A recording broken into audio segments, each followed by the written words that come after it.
Right now on your fast track to the top of the hour, a West Fargo daycare provider charged with child abuse is expected to appear in court today. Court records show Eric Herford's charges stem from an alleged incident last August where a former employee at Don Herford Home Daycare claimed that Eric aggressively hit an 8-month-old with a diaper several times, throwing that child on the ground. Court records also indicate the abuse was all caught on camera. Don and Eric Herford, the daycare's operators, were both charged in this incident. Don was charged with failure to report suspected child abuse, but that charge has since been dismissed. Eric is expected to appear in Cass County Court for a felony change of plea hearing at 1:30 this afternoon.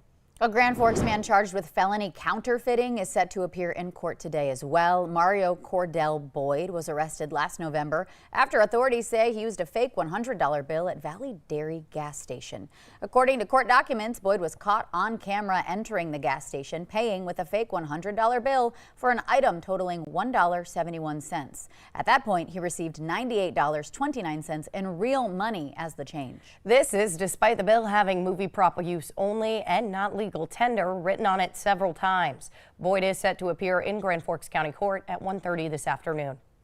33-year-old Valine Blue Shield was arrested and charged with felony aggravated assault for allegedly choking a woman for 30 seconds. That victim told police she and Blue Shield were in the lobby of the downtown engagement center, speaking with a man who Blue Shield mistakenly thought was her ex-boyfriend. The victim says when Blue Shield stopped choking her, she gave the victim a fist bump and said, quote, "We're good, right? If we weren't friends, I would have broken your neck," end quote.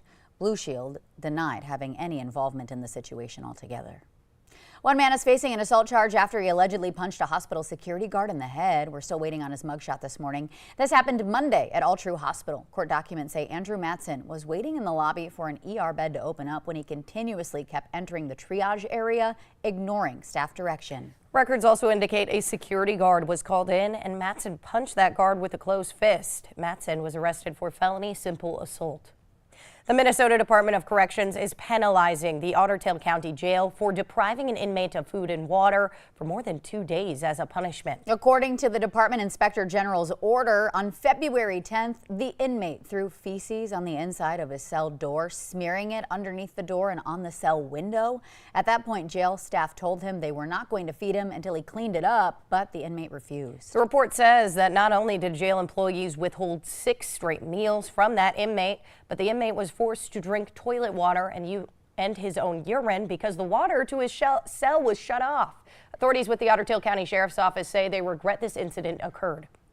NDSU's meat lab in the spotlight again. The U.S. Department of Agriculture has suspended inspection program personnel for all slaughter operations at the lab. The report says last month an NDSU meat lab employee stunned a cow, but it didn't take. It did not fully penetrate the cow's brain, so the cow was conscious until it bled out and eventually died.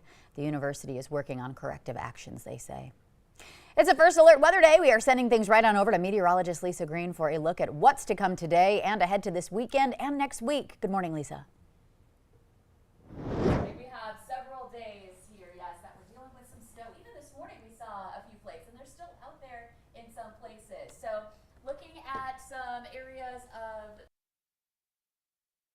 me now. We're looking at snow being a possibility here in the forecast. Here's a look at our 7-day snow chance for today. Again, a First Alert Weather Day. We're looking at snow being likely. Some of us seeing it this morning, but especially this evening. And the black bars are your nighttime hours. The white bars are your daytime hours. So more overnight tonight.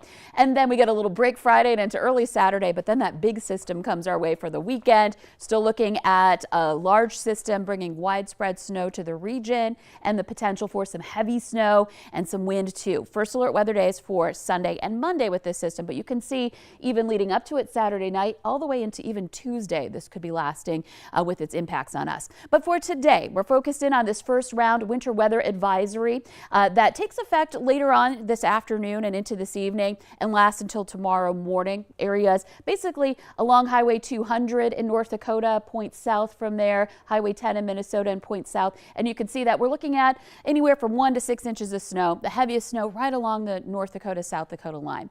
So looking at your radar right now, right in that advisory areas where we're seeing this morning light snow, it is coating some of our roads, leading to, travel that might be a little slick to kick off your morning hours here in the Southern Valley from Jamestown back down into places like Lisbon and into the Lidgerwood area. So some light snow possible there. Fargo's looking pretty good. We're just on the outside of that snowfall potential for this morning.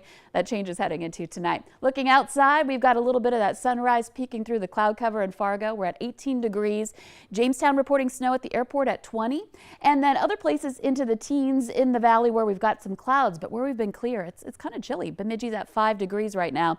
And the wind is light, which is great for anybody dealing with the snow right now. It's not getting picked up and blown around with this round. Now, moving into the afternoon hours, bus stop, not going to be too bad. We're going to be into the 20s to some low 30s there.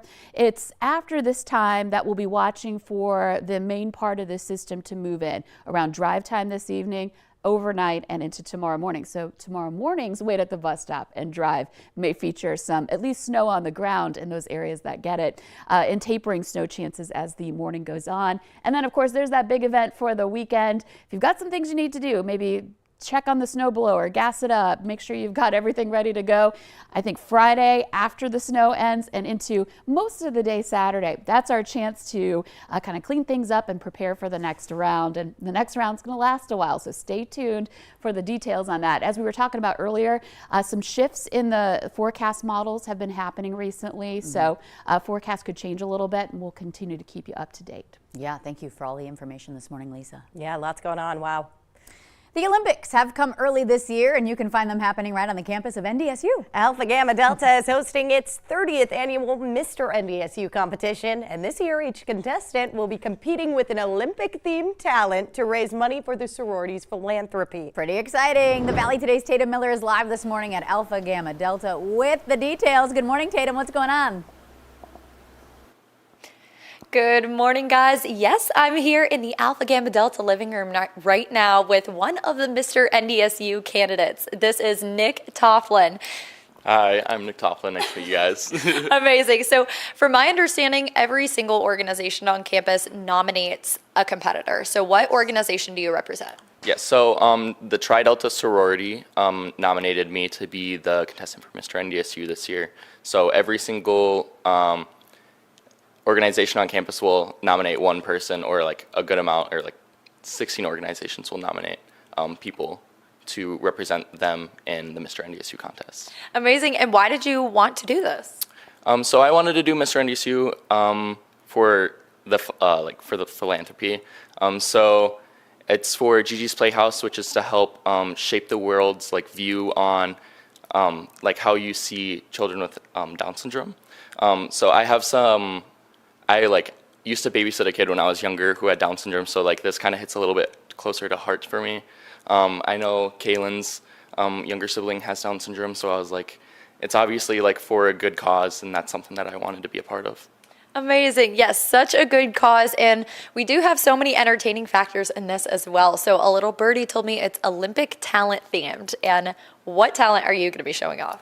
So my talent is a skit form of weightlifting. So I'll be lifting pretty light weights and pretending like they're super heavy. I love it. So what does the prep look like for tonight? So the prep, it's taken me a couple weeks. The fundraising part is probably the most crucial part of this. So I've put in a lot of work to raise money for this, for Mr. NDSU. So I've reached out to businesses, I've reached out to families, friends, people around campus, just to see if they would like to buy a ticket or donate to my page. I love it. And I heard there's also a little dance routine you guys are going to be doing. Can you show me your favorite move? Yes. It's a shimmy. That is perfect. Well, you can head on there tonight and watch Nick compete. Next up, we're going to meet one more candidate. That's all I have for you right now. I'm Tatum Miller for Valley News Live. And what a shimmy it was. Yeah, let's go, Wow. Nick. I love this. What an incredible way to get students involved in an organization and to give back. Love that. Thank you so much for the live look this morning, Tatum. A big reminder, tickets for Mr. NDSU are just $10. They can be bought online at the Alpha Gamma Delta Crowd Change website. And again, the event runs from 7 to 9 tonight at the Festival Concert Hall on NDSU campus. Nice. Well, women are becoming more and more involved in the nation's farms and ranches. The USDA's latest census of agriculture found in 2022, women accounted for 36% of the nation's producers. That's about 1.2 million women. In North Dakota, women make up 30% of the state's farmers and ranchers. That includes Jackie Chrisman. She says when it comes to farming, her husband makes those decisions, but the ranching side is all hers. Jackie has been involved in a number of boards and has often asked for her input on issues affecting ranchers. I think it is changing. I don't think this is just a man's world anymore. I think people are realizing women play an active role in it. You can see right there, Jackie started a Facebook page to document and explain the work they do on their farm. She says the videos and photos have been a great way to show her involvement on the ranch and to maybe even inspire other women to pursue a career in agriculture. Let's hear it for the girls. Love that. Well, if winning the lottery sounds good to you, yeah, that sounds fine by me, then you may want to rush out and purchase your Mega Millions ticket. Or two. The Mega Millions jackpot has soared to a whopping $977 million for Friday night's drawing. Wow. The jackpot has been climbing after no tickets matched all 6 numbers drawn on Tuesday night, including yours. Darn it. I really thought I was taking home the gold. Now, this is just the 6th time in the 22-year history of the game that the jackpot has reached a level nearing $1 billion. The cash out prize for Friday night's drawing would be $461 million. Hey, you only get more now. Pocket change. Yeah. That would do, I guess, if I had to. Well, the Today Show and CBS Mornings are just about to start, but another big reminder, it is a First Alert weather day. Keep that weather app handy with you as you get ready to head out the door. Thank you so much for joining us this morning. I'm Ashlyn Hill. And I'm Alex Larson. Bundle up.